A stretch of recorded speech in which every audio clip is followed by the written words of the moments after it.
I used to be surprised. I'm no longer surprised when I'm in Lakewood and I meet somebody who says, I love listening to Sherman All Daf. Who do you listen to? And they'll tell me, oh, I listen to Rabbi Rosner, Rabbi Leibowitz, or someone else who's a Musmach of YU. And then I'll be in Teaneck and they'll tell me, my favorite Maggid Shir is the Lakewood Daf Yomi Maggid Shir. So it's being able to see how Torah is a unifier, Torah is a ma'ached. So with Shavuos coming up, we're doing some extra focus here on Stark Take on matters of Talmud Torah, and it's a great honor to have Rav Moshe Shwed, who's responsible for a lot of Torah being learned all over the world at this very moment and every single day, 6 days a week. So Rav Moshe, thank you so much for joining us and welcome. My pleasure. It's actually 7 days a week, even though we are using technology, but as soon as Shabbos is over, they're on the apps. Great. So let's start with a little bit of background. Tell us about where you're from, what your background was, and sort of the quick life story up until the All Daf came into existence. Here we go. I grew up in Monsey, New York. Went to high school and post-high school Beis Medrash in Long Beach, New York, Masifta of Long Beach. Those who aren't familiar with the map and geography, Long Beach is a island right near the 5 towns. And from there, I spent 5.5 years learning in Eretz Yisrael, in Yeshivas Brisk, with getting married in between. Around 2 years single, another 3.5 years married. Moved back to the States, joined Beis Medrash Gavoa in Lakewood, New Jersey. Spent quite a few years learning there in Kollel.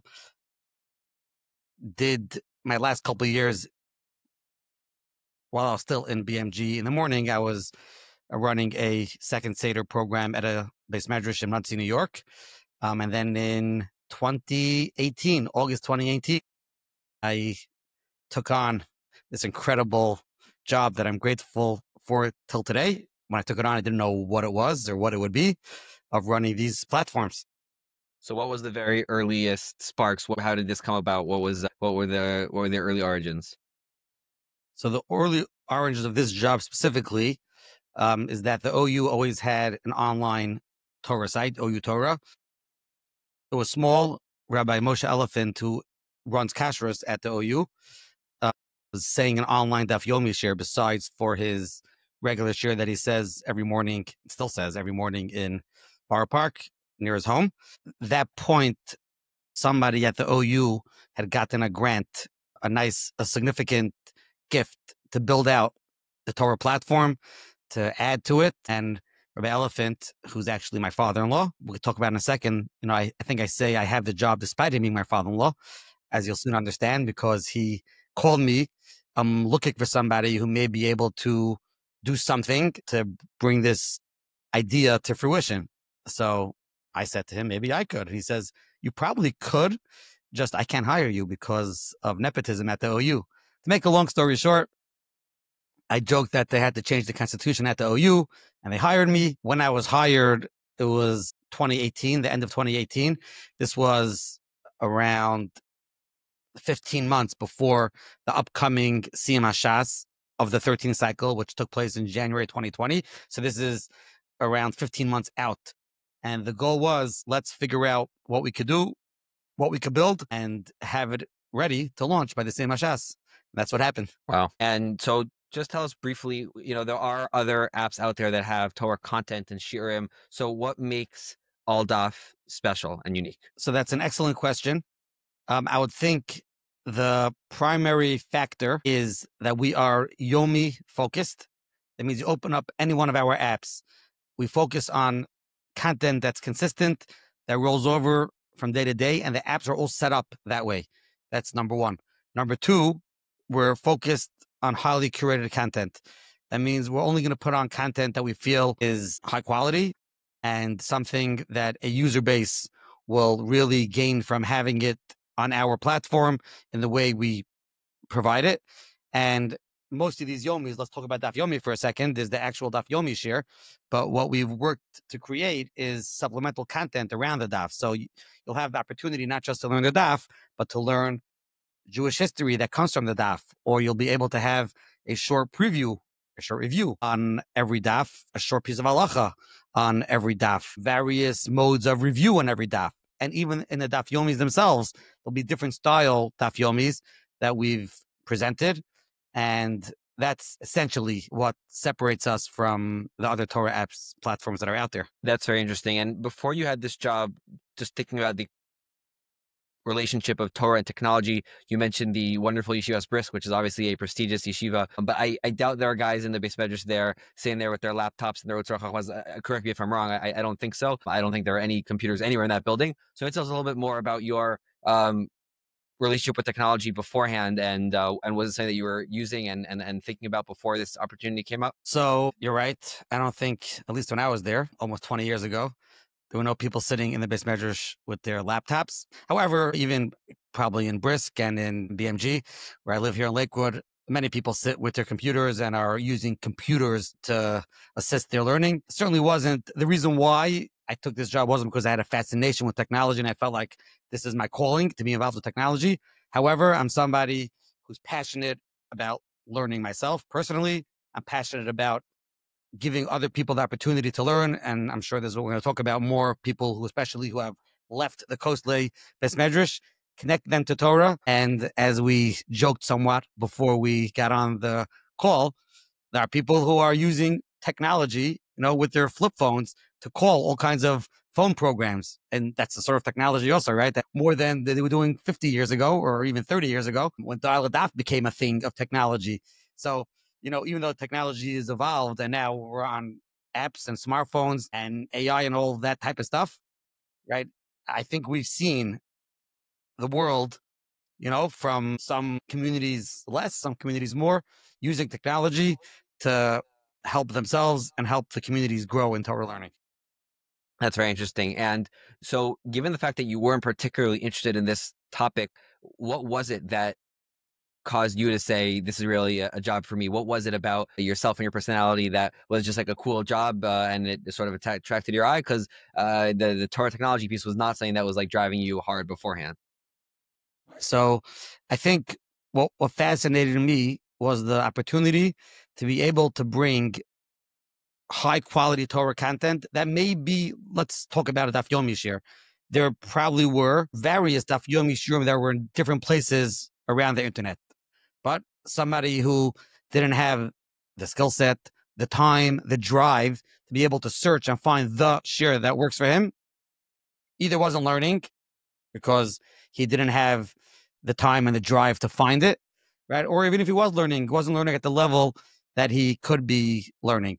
So being given the opportunity to bring all these various shiurim and then adding supplemental content to take either people who weren't learning at all or learning very little to bring them to learning, or people that were already learning and give them an opportunity to grow in their learning, that was something that I found very, very interesting. And when I was primarily brought on to be the creator of the content. When I say creator, not necessarily that I'm the one creating and making the content yesh me'ayin myself, but do some of that, but also find what's out there and bring it all together from the content perspective, and much less from a technology perspective. Obviously, as the project has gone on, even from the beginning, I've gotten much more involved in what's needed to allow the technology or allow the user to engage with technology better. But that wasn't the primary focus of why Schwed was brought on, because he's like some guru in apps and websites. I joke around that when I took the job, I probably couldn't tell you what UX UI actually stood for. Obviously, I learned it very quickly, and here we are. So if I understand correctly, you basically saw potential to build a sort of Beis Medrash with tremendous scale and tremendous potential for harbatzas Torah and Klal Yisrael, and you're like, I want to jump on that. And if I got that correctly, is that also sort of something that drives your father-in-law, who's been giving this online Daf Yomi shir, even though he comes from maybe the communities that are less gung-ho about the internet? Is that the approach here? Absolutely. If you'd ask my father-in-law, yes, he certainly has been using the internet to spread Torah, probably from the beginning with the OU. I think they actually, where are we, 13th cycle, 12th cycle? He probably started saying the Daf Yomi shir for the OU online at the beginning of the 12th cycle. We're in the middle of the 14th cycle now. So that's going back, over 20 years. Right. Actually, it's funny. I remember when I was in high school, so we're now going back maybe 15 years or so. I had Gemara Bechinas, and I would actually chazer with Rabbi Elephant's Daf Yomi shir because it was very clear. It gave you the sort of the basics, and it was online, easily accessible at a pretty solid website going back to the standards of those days. So certainly, I have a lot of our cars for that as well. If you have time for a fascinating story regarding Rabbi Elephant's early online. So the story starts very recently where a fellow, let's call him Jeff, reaches out to me, sends me an email. He would love to speak. Can we speak? He said, sure. But before he says, we actually meet, he sends me a link to an article. He says, please read this article before we speak. Just get to know a little bit about me.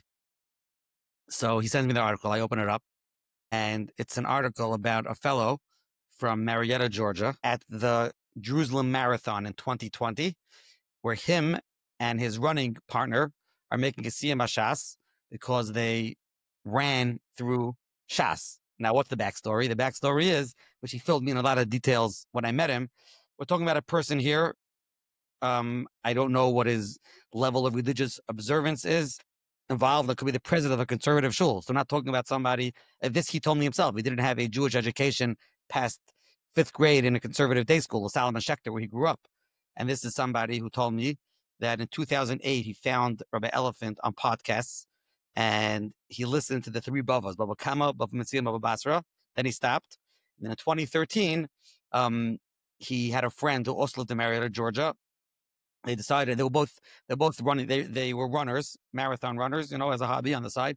Decided let's learn the daf, and they both used various online shiurim that were available then, and made a Siyum HaShas in January 2020. And he reached out to me. This is probably in 22, 23 maybe, and he says ever since All Daf launched, I've been learning daily daf yomi on All Daf, and then we launched All Parsha. He says I've been learning daily Parsha on All Parsha. And when All Mishnah launched, I've been learning daily Mishnah on All Mishnah. And at that point, we posted on All Parsha a Yomi calendar for Naf Yomi. And it was a new cycle starting then. And he says, I'm starting to do Naf Yomi as well. And I'm reaching out because I want to share my thanks and Akar Satov. And he wanted to make a donation also to the platform. And I've become, very close to him since then. I actually went to meet him a few months ago. And we had a nice conversation.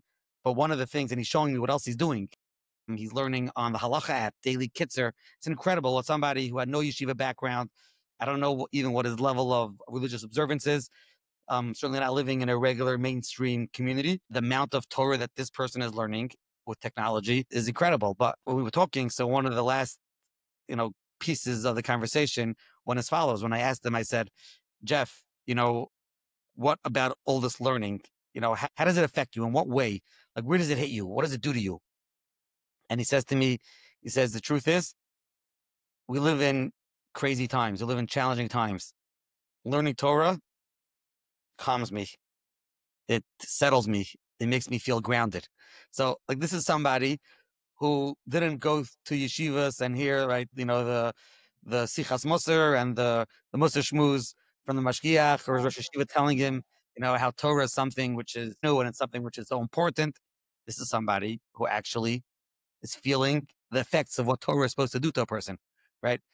It makes a person, it changes their life, and it makes them feel different.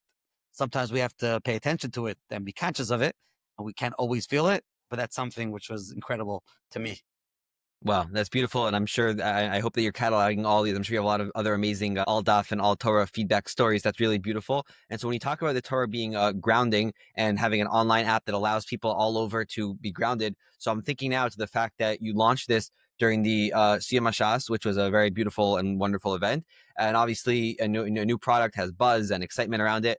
And then the pandemic hit and completely changed our lives, at least for definitely forever, but in a very drastic way for a few solid months. So what was that like to have all this online infrastructure all set up and ready to go when people weren't able to access their normal in-person shiurim? It's interesting because, like you mentioned, we planned all this technology without any plans of a pandemic, just for people who were doing their regular thing. And then as the pandemic hit, like you said, when schools closed down and there weren't opportunities, for people to actually learn with their regular schedules and their regular chavrusas, and people had more time to learn, right? So it really goes back to what we were saying before. People who didn't have as much time to learn had more time to learn. People who weren't learning at all, they found themselves connecting to Torah, and it was what else can we say besides, is Hashem preparing the refuah before the Makkah? So when we think about Torah and technology, obviously technology has a whole host of issues and discussions around it, but specifically with regards to learning and technology, how do you think about that? Do you think that it's lechatchila that someone should try to avoid using their phone and their devices for learning? Is it b'diavad? Is there some other way that you think about this when people talk to you about the way that this app and other similar technologies play into their relationship to Talmud Torah? So I don't think that there's there's an answer to this, because I think every single person has to approach this differently, whether it depends culturally where they are, and but even more on a personal level, right? Every person has to really understand, what they need to help them grow and become closer to Torah learning. That means in every aspect of life, right? There's always going to be a lechatchila and a b'diavad, right? And sometimes the b'diavad for that person is a lechatchila. So, in other words, in the general way it's ranked in the world, this could be lechatchila, but for you, right, it's b'diavad, and vice versa. For somebody else, something could be b'diavad, but for you, that's lechatchila. So if you want to talk Torah learning, the most purest level, of course, if we were able, and if every person I think is able to sit and learn in the Beis Medrash the whole day, right? Like Rav Shimon ben Yochai, and doesn't have to work and doesn't have any worries, anything to think about, right? But that's not how Hashem created and put most of the people in this world. And we have many things going on and many things that we have to do. So finding ways that you're able to use your time properly, set aside time to focus on Torah study. If you're able to get a chavrusa and learn in person, of course, I don't think anybody will tell you that it's better to learn online. I don't think anyone will tell you it's better to learn on a telephone, right? Than to sit with the chavrusa face to face and learn, and with a chabura of people, right? With the way Torah was given, right? Bechabura, with a kol Torah, the way the ones who went through the yeshiva system know what a Beis Medrash looks like. But with that all being said, right, a person has to really be honest with themselves, how they could learn. Maybe some people don't need it every single day. Me personally, as much as I run all these apps, I don't listen to I'm not a committed daily app user for this year. I'm on the app, checking things out. But as an app user, I have a chavrusa I learned Daf Yomi with. For Daf Yomi on the app, sometimes I'm in the car, I want to hear something extra. I want to hear how a certain Maggid said the Gemara. So I don't think there's a, one clear cut cookie cutter answer for everybody. I mean, I also think it's important, again, I don't know if this is what you're driving at, but technology has been adopted differently and at different stages in different communities in Klal Yisrael, right? It may look different in Lakewood than it does in Williamsburg, and may look different in Williamsburg and in Lakewood than it does in Teaneck. And each community, I think, I don't want to use the word struggles with, but deals with the challenges of technology at various levels. It could be one community is dealing with at what age the kid should have access to the smartphone, whether it's in 6th grade or in 9th grade. In other communities, it could be at what age do we give the kid the cell phone? But everyone deals with it. I think I would say most of the world recognizes technology is here to stay. Technology is a tool that could be used well, and it's just a different approach of how you approach it. I think that most people listening to this podcast fully understand, are taking advantage of technology to grow their Torah learning. And some people, even in the secular world, have sort of criticized or pointed out that the internet is very conducive to very sort of addictive, short form, shallow types of content. I'm not so sure I agree with that. I mean, it's clear that certain platforms, for example, podcasts, which is one of my favorite, or a site like Substack, are built in a way, even though they're online, to create a deeper engagement, a more focused, long form, nuanced type of experience. So how do you think about that balance when you're sort of designing these apps and creating a space, which, I don't know, maybe some people need a 3-second TikTok clip of Daf Yomi while they're waiting for the dentist, but in general, I think both agree that Torah is something very deep and needs focus as much as possible. So how do you grapple with that? Is actually, for those who may be familiar with, he has different names, different online names. On Twitter, I think he calls himself Oakwood Bacher. I think on YouTube, he's like Greenspan's Meiser or something, but he had this parody of the Rabbi Gulper Daf Yomi share. It was a 1-second share in a gulp. Rabbi Gulper was the Maggid share. But again, I don't think I think every person really has to know themselves and know what they need. And knowing yourself also helps when you have friends that can be honest with you, when you have Rabbein that can be honest with you and know what your strengths are, where your strengths are. For one person, it could be he only could handle short form content. If that's all he can handle, great. For some people, they should strive and can handle long form content. But the short form content is when they're biking or when they're in their downtime, right? Or you talk about Amelus Batorah. What does Amelus Batorah mean? It means something different for everybody, right? So there's Amelus Batorah, and there are times when I could be learning Torah, even when I'm on vacation, right? Even when I'm on the couch relaxing, right? The biggest Gedolah Yisrael, they ever take a break from thinking and learning, and their minds were totally occupied. Even they had different levels of, right? The third week of the winter's man, right? Second Seder wasn't the same as the third week of Ben Azmanim for the same Gadol Yisrael, right? Every person has that. There are different times and different times and different stages in life also, right? How are you going to be able to learn? I think it's staying grounded, staying focused, making, I don't mean this as a scary word, a cheshbon hanefesh. Where am I? Am I growing? Where was I 6 months ago? Where do I want to be in another 6 months? And taking all those details into account. So to answer your question, when we put out content, we don't like guide it in a way. We want you to be learning this way. So we're only going to be creating content in this way. Obviously, when you create content, you create it, for the greatest common denominator, you know, in a certain sense. Obviously you're going to create content which might be for a small population, but in general, that's usually how things work. But I think we're not here to guide and teach people, what and how they should be consuming content. That's very interesting because I guess, again, there is some correlation between the media and the message and sort of the forms and the length and certain things about the product design, maybe sort of nudging people to focus a little more and not, offering them different distractions or ways to ping off. Is that something that you guys try to do to even just like in the continuum between focused and distracted that you guys try to design in a certain way? I wouldn't say consciously. My personal philosophy is I feel like the less you try to tell people how to do things, the more they'll focus on what you're actually giving them, right? So if you're giving them half an hour shear, right, without telling them or even intimating to them that this is really the better way to do it, then maybe they'll do it, right? But we also have to have the shear, which is 16 minutes, right? Because either that person only has 16 minutes to do the shear. There are people who use it to prepare. There are people who use it to review. So I don't think it's in our planning like how we want people to engage.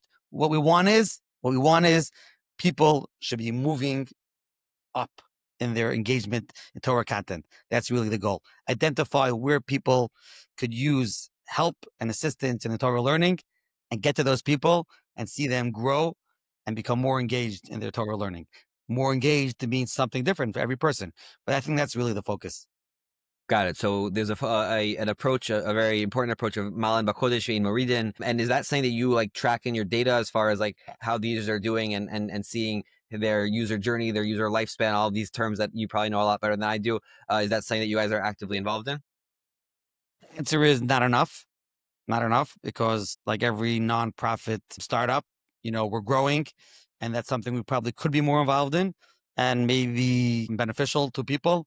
So I'd say we're not enough, but we should be and could be doing it more and helping people more.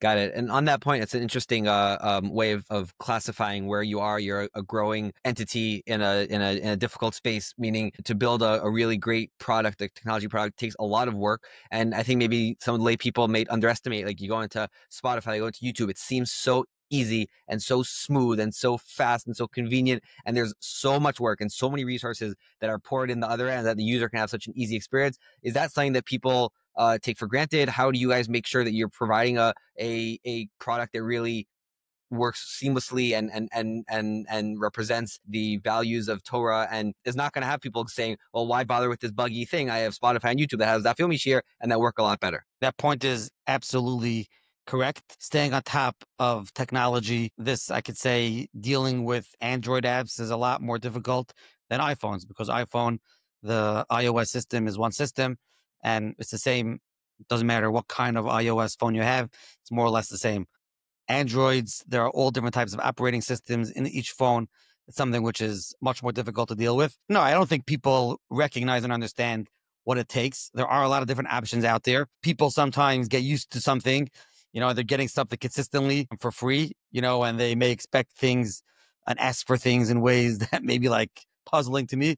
But I really try to take a hands back approach and, try to understand or not judge people, for how they expect things and what they want and what they're asking for. I think if you're focused that this is not Moshe Shwed or anyone that works with me, this is Hashem's Torah, and I have the opportunity and the schus to be able to bring tens of thousands of hours of Hashem's Torah down to this world, which we all know. The Ramchal writes in Derech Hashem, right? I don't recall offhand the exact language that he uses, but along the lines of, without paraphrasing, the greatest and most essential connection that a person has to Hashem is through Talmud Torah, through Limud Torah. So being able to literally bring the Torah down and connect people up is something which I look at as a tremendous opportunity. But of course, it has its challenges. It has its daily challenges, like we started with. It's 7 days a week. It could be Chol Hamoed. It could be Erev Yom Kippur. People want their content, especially if they get used to it. Now, do you want to know if we went away? Could somebody? This really goes back to the original question.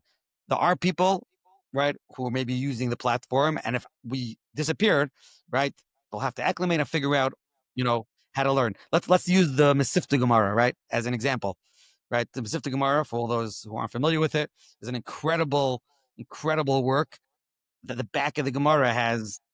You could learn a sugya literally from the back of the Gemara, right? So now, there are people, if the Mesivta Gemara wasn't around, they'd have to take more time, and they're motivated, and they could learn a sugya without the Mesivta Gemara. Mesivta may make it easier for them, maybe a crutch for them, which maybe they shouldn't use, but that's not our discussion. But if you moved it away, they would do it themselves. But I would think for the majority of the people, when you remove the easy access that they have to Torah learning, they wouldn't access it, right? So that's what we have to stay focused on. We're giving people easy access, and I think today's generation, most people need, especially ones who are not grounded and not focused, spending hours a day in the Beis Medrash, need an easy way to connect the Torah and learn.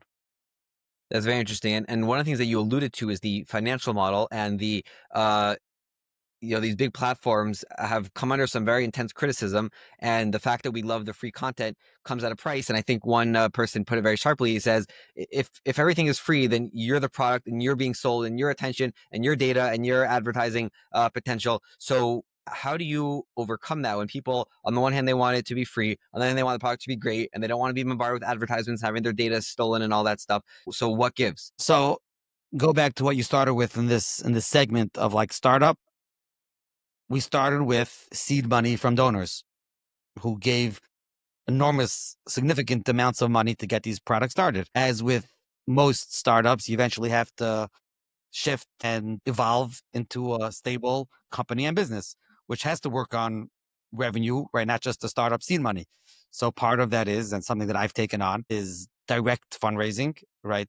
Engaging with users who use it. And it's education. Some of them just have to be educated, right? To run this platform cost X, because this is what's involved in running the platform. And most of them, once they understand, they realize the significance that it's having on their own lives, right? And they don't look at themselves like, like another institution that's coming to them and asking them for funds. They want to contribute, and they're happy to contribute.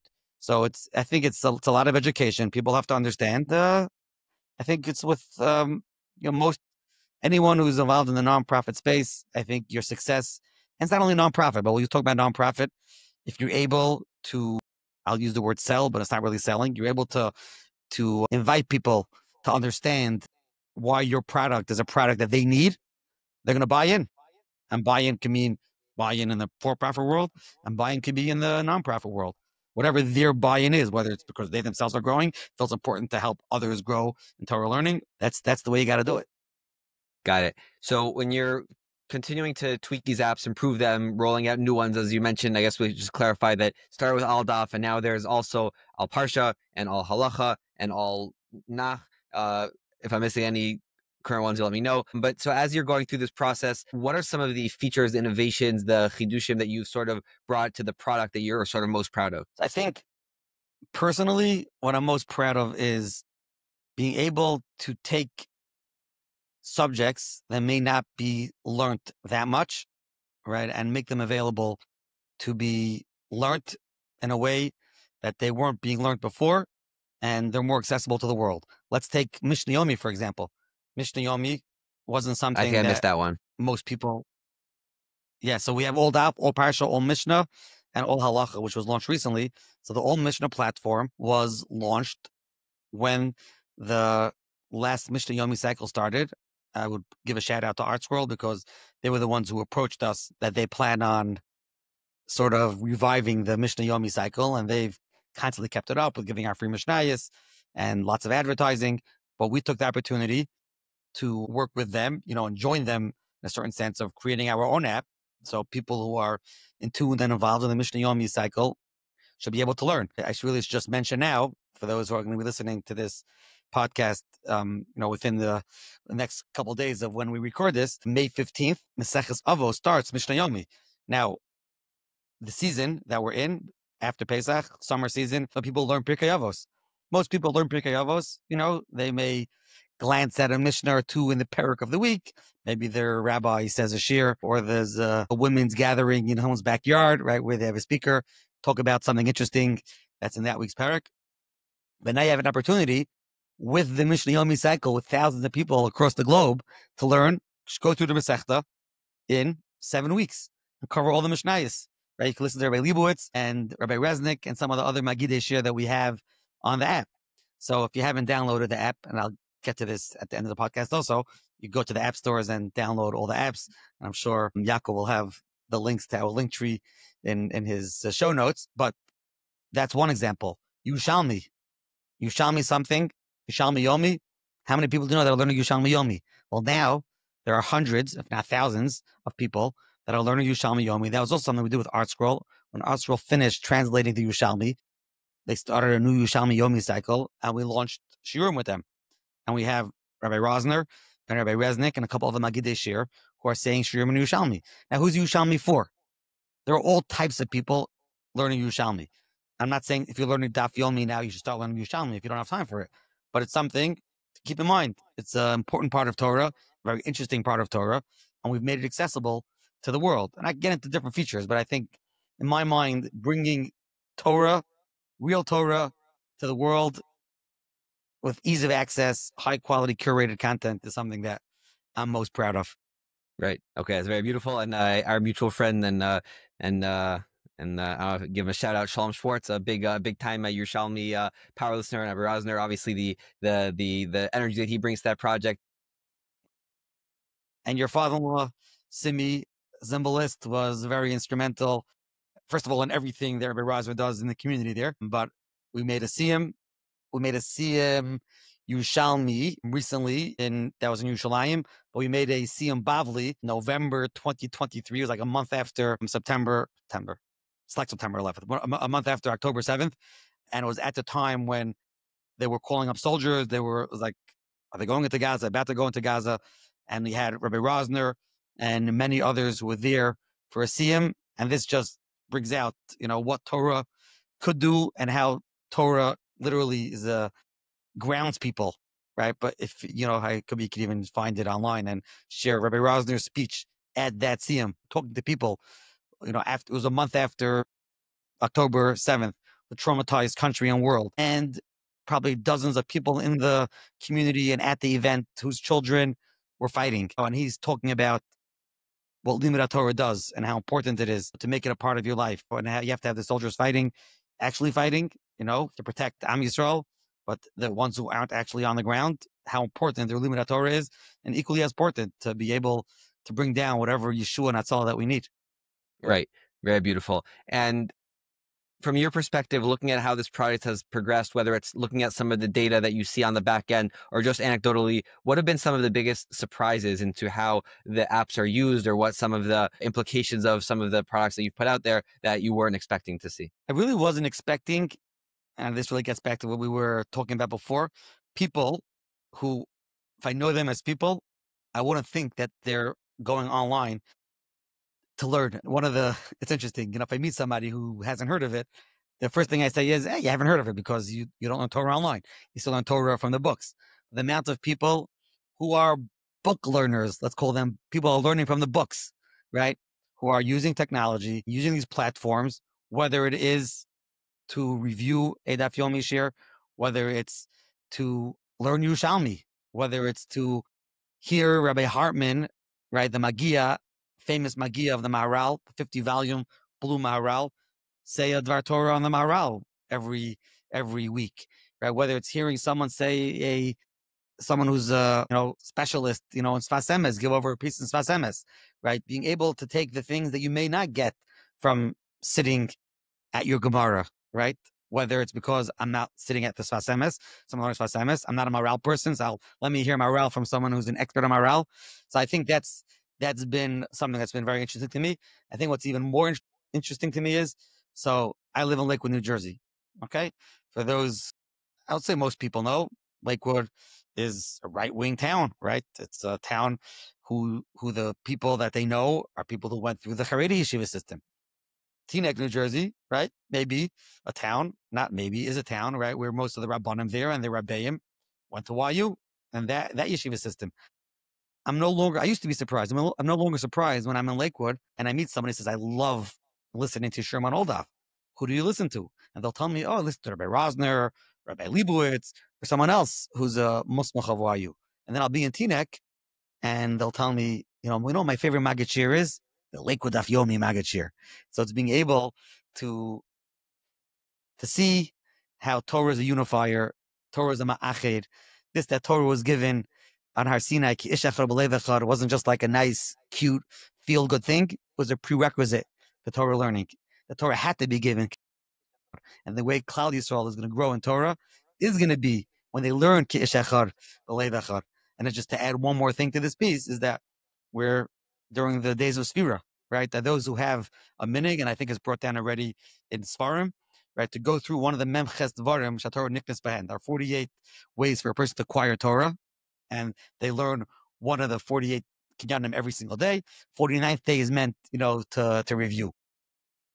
And I think the Vilna Gaon discusses, I think he learns it in a pasuk in Mishlei. We don't have time to get into the whole discussion now, but essentially the punchline is that not every person has the characteristics of each one of the Memches kinyanim. One of them is Yishuv, one of them is Simcha, one of them is Ahava. They're all different ones.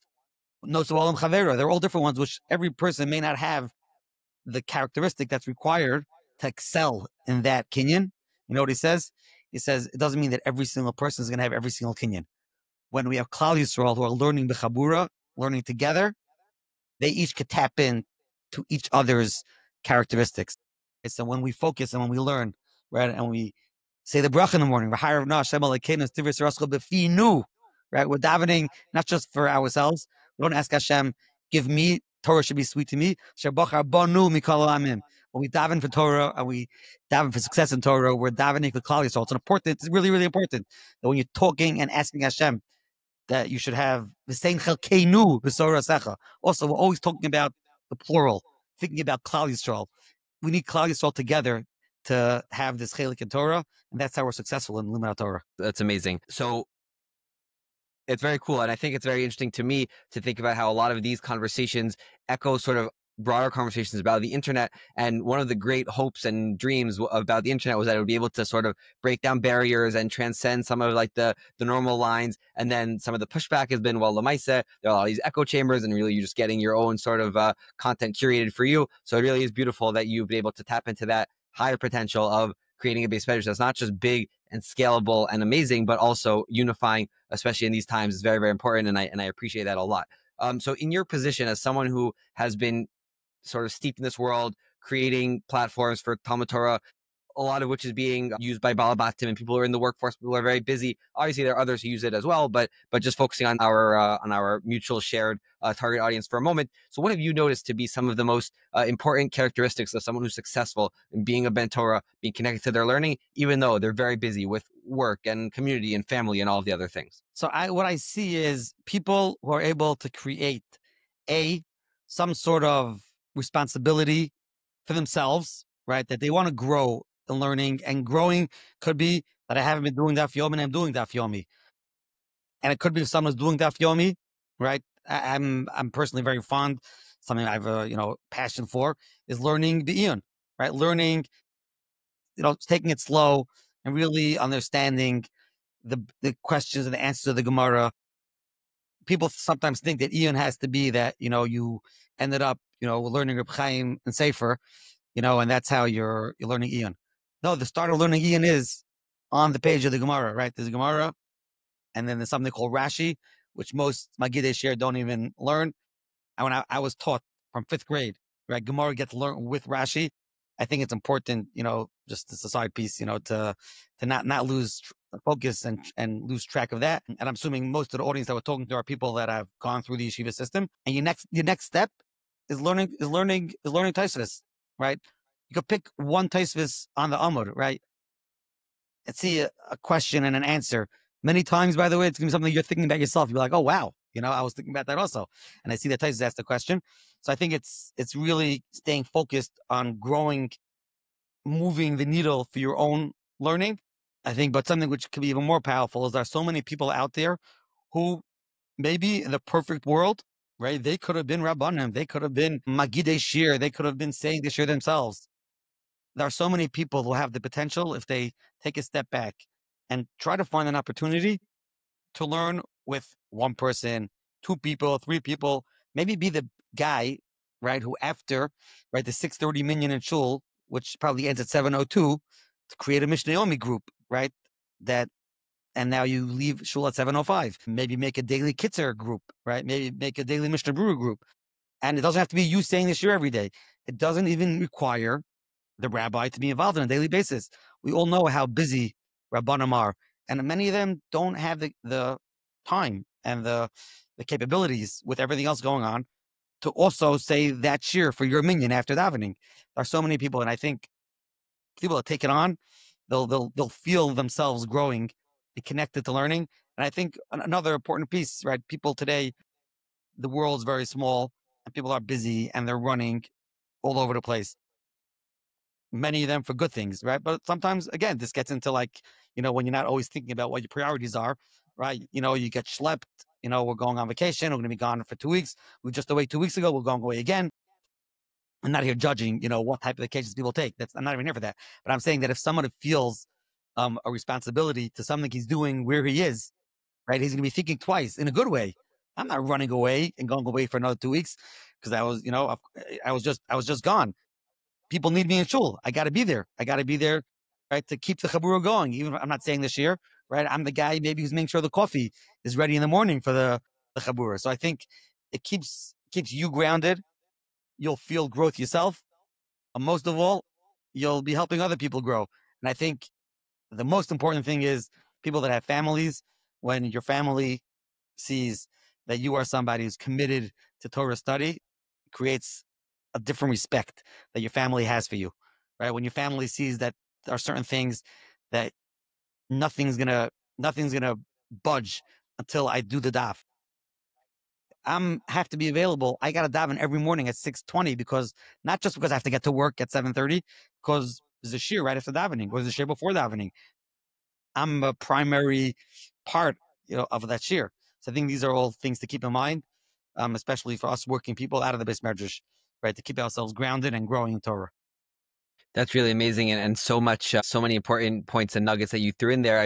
I would just maybe clarify and point out that the internet also provides a lot of great opportunity for that. Even though if you're serious Bnei Torah, you don't need to have the most viral share, but in your town, you might not find 20 people who want a certain style of Sfas Emes Chabura, but on the internet, you could definitely find 20 or 30 people and build yourself a niche there. Also the commitment and the drive. I was zocheh to see Rabbi Rosner giving Daf Yomi shiurim on family vacations over years and years and years, finding a quiet room, finding a quiet corner with his laptop and his mic. So it's really something that I've seen how it can help Gedolim and Ketanim alike to stay motivated. And you know what? Like you said, you mentioned the internet, today with WhatsApp groups and everything like that.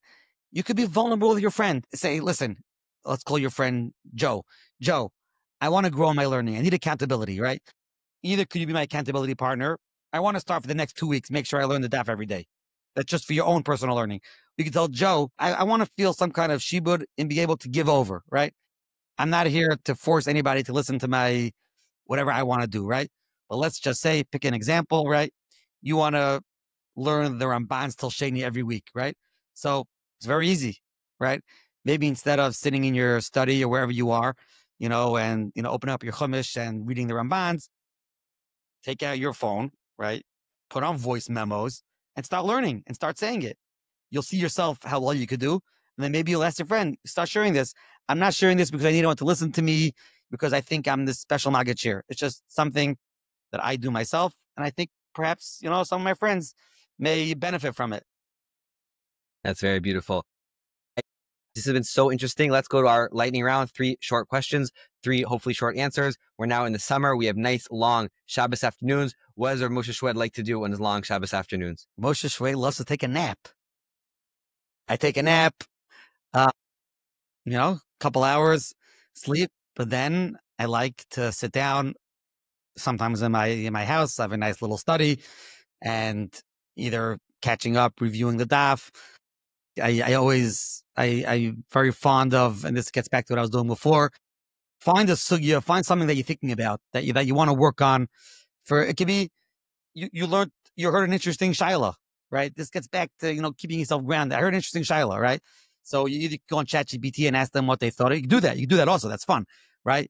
But then, open up the Sfarim, go back to your days in yeshiva of how you used to do things, It's finding those times when your phone is not going to buzz and you're not going to be disturbed.